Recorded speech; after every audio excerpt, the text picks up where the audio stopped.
छत्तीसगढ़ हो, राजस्थान, मध्य प्रदेश, पश्चिम बंगाल, जहां बीजेपी की सरकारें नहीं है और जहां बीजेपी हार रही है वहां ईडी जाएगी और वहां इलेक्शन कमीशन भी ज़्यादा सक्रिय होगा बीजेपी के विरोधियों के लिए।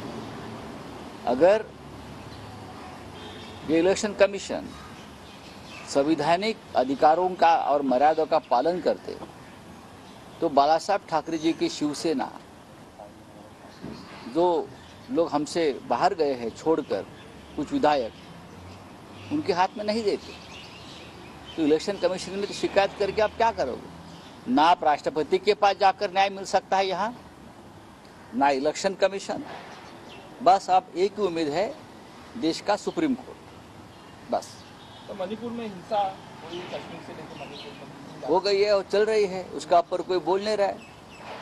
प्रधानमंत्री मोदी जी जो 5 राज्यों के चुनाव में प्रचार कर रहे हैं, अमित शाह जी गृह मंत्री 5 राज्यों में घूम फिर रहे हैं, मणिपुर और कश्मीर पर बोल रहे हैं क्या? दर दिन वहाँ हत्या हिंसा हो रही है। हाँ, दूसरों को ज्ञान बांटकर फिर रहे हैं ना। लेकिन अपने नियंत्रण में जो राज्य है, जहाँ अस्थिरता है, जहाँ हिंसाचार हो रही है, पुलिस के ऊपर हमले हो रहे हैं, पुलिस की हत्या हो रही है, उसके ऊपर ना प्रधानमंत्री बोल रहे हैं, ना अमित शाह जी बोल रहे हैं, तो कौन बोलेगा? महाराष्ट्र में भी यही चल रहा है। सर, मुख्यमंत्री का एक वीडियो वायरल हुआ है दिल्ली में गाना गाते हुए। तो क्या हो गया? अगर किसी राजनेताओं में ये हुनर है, ये कला है, तो गाना चाहिए। क्या वो आदमी नहीं क्या? उसमें कला है, उनकी पत्नी भी गाती है, तो उसका ऊपर कोई, हम राजनीतिक विरोधी जरूर है, लेकिन अगर देवेंद्र जी अच्छा गाना गाते हैं तो जरूर एक ऑल पार्टी ऑर्केस्ट्रा हम रखेंगे और उनका गाना हम रखेंगे। देवेंद्र जी अच्छा गाते हैं, मुझे मालूम है। सर, आरक्षण के मुद्दे पर महाराष्ट्र के मंत्री ही आपस में भिड़ गए हैं, मराठा आरक्षण और ओबीसी को। अरे भाई, कैबिनेट में गैंग वॉर हो रहा है उस मामले पे, आपको मालूम है क्या? ओबीसी वर्सेस मराठा, इस मामले पर कैबिनेट में वॉर हो रहा है, कैबिनेट में गैंग वॉर हो रहा है। मुझे लगता है कोई मार खाएगा अंदर, एक मंत्री, 1-2 मंत्री। इस तरह से पूरा माहौल बिगड़ गया है। कैबिनेट में जब बैठते हैं लोग, हमें जो अंदर से खबर आती है तो एक दूसरे पर चल कर जा रहे हैं। ऐसा नहीं हुआ और मुख्यमंत्री का कोई नियंत्रण नहीं है। एक छगन भुजबल हो, दूसरे हो सातारा के शंभू राजे देसाई हो, सभी और भी नाम मैं ले सकता हूँ। इस राज्य में स्थिति कभी नहीं आई थी भाई।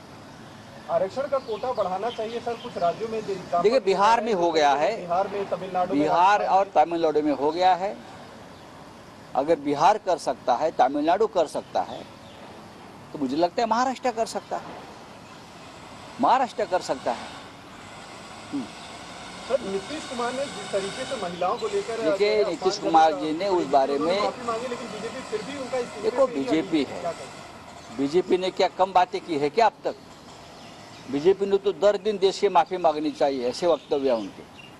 एक नेता ने, एक मुख्यमंत्री ने अगर देश से माफी मांगी है, महिलाओं की माफी मांगी है, मुझे लगता है वो मामला खत्म हो गया है। सर, यहाँ पे जो है अपनी पार्लियामेंट की पैनल में जो है वो महिला मित्रा को जो है निकालने की बात की है, क्योंकि जिस तरीके से उनके ऊपर एलिगेशन लगाए गए हैं, उसके साथ साथ दुबई में भी कई बार उनका आना जाना रहा है, ये सारी चीज़ें अभी सामने आई है और मैंने अब तक देखा नहीं है ना पढ़ा है। जब मैं पढ़ूंगा तो बात करूँगा।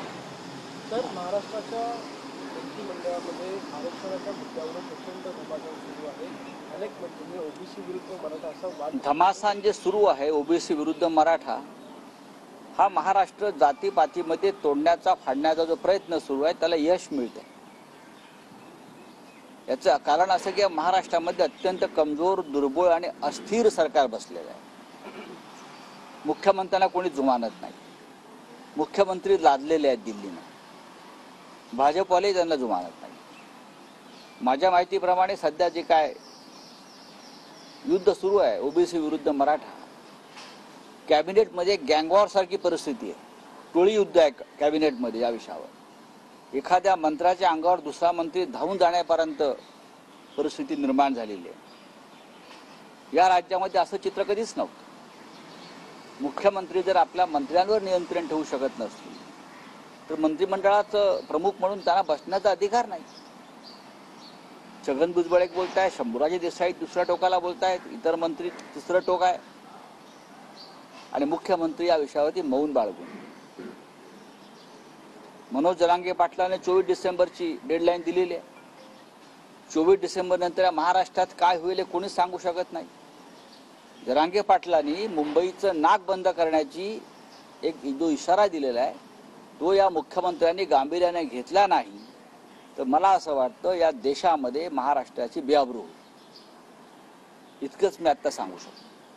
सर, धनगर समाज के लोग भी कल भीड़ में निकले हैं, वो भी अपनी तरफ से ताकत दिखाने की कोशिश करें. आरक्षण की मांग हा महाराष्ट्र पूर्णपणे जातीपातीमध्ये विभागला आणि फाटला गेला. हे राज्य अशा पद्धतीनं कधीच झालं नव्हतं. याचं कारण गेल्या 7, 8, 10 वर्षामध्ये ज्या पद्धतीचं जातीय राजकारण महाराष्ट्रात केलं. आता लोकांना बाळासाहेब ठाकरे आठवतील पुन्हा एकदा. बाळासाहेब ठाकरेंची जी भूमिका होती की सर्व मराठी माणसामधले जातीभेद गाडून आपण एकत्र असायला पाहिजे म्हणून शिवसेना स्थापन झाली.